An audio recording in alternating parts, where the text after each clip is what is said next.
नमस्कार. प्रश्न एक आलेला आहे नम्रता गायकवाड साताराहून.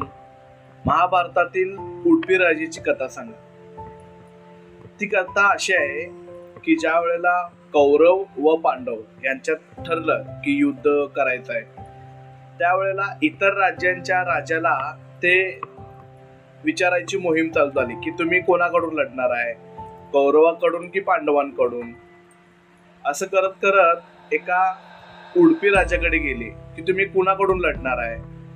त्यावेळेला उडपी राजा म्हणाला की मी कौरवांकडून सुद्धा लढणार नाही आणि पांडवांकडून सुद्धा लढणार नाही, पण मी एक करेन की ते जे काही सैनिक असतील त्यांना अन्न पुरवठा करायचं काम मी करेन.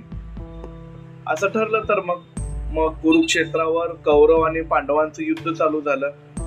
आणि मग असं करत 2, 3, 4, 5 दिवस झाले. आपल्या नियमाप्रमाणे हा उडपी राजा अन्न पुरवठा करत असेल. त्या अन्न पुरवठा करताना वैशिष्ट्य असे की रोज लाखो सैनिक मृत्युमुखी पडायचे, पण उडपी राजाच्या अन्न पुरवठ्यामध्ये अशी व्यवस्था होती की कोणतेही सैनिक असं जादा अन्न जायचं नाही किंवा कमी पडायचं नाही. सगळ्यांना आश्चर्य वाटलं.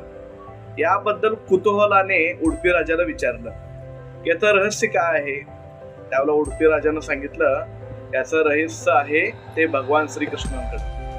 मग ते कसं ओळखायचं की उद्या किती लोकांना अन्न पुरवठा आपल्याला करायचा आहे. त्यावेळेला उडपी राजा म्हणाला ज्या वेळेला भगवान श्रीकृष्ण जेवायला बसायचे त्याच्यावरून मला ओळखायचं की उद्या किती अन्न बनवायचं आहे.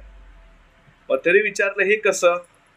उडपी राजानं सांगितलं की भगवान श्रीकृष्णाला एक सवय होती की जेवण झाल्यानंतर त्यांच्या शयन कक्षामध्ये मी भिजलेले शेंगा घेऊन जायचो आणि मग त्यांच्या शेंगा खाऊन झाल्यावर मी ते फोलपाटे मेजायचो.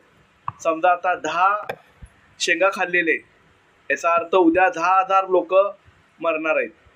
अशा अर्थानं माझं जेवणाचं नियोजन असायचं. धन्यवाद.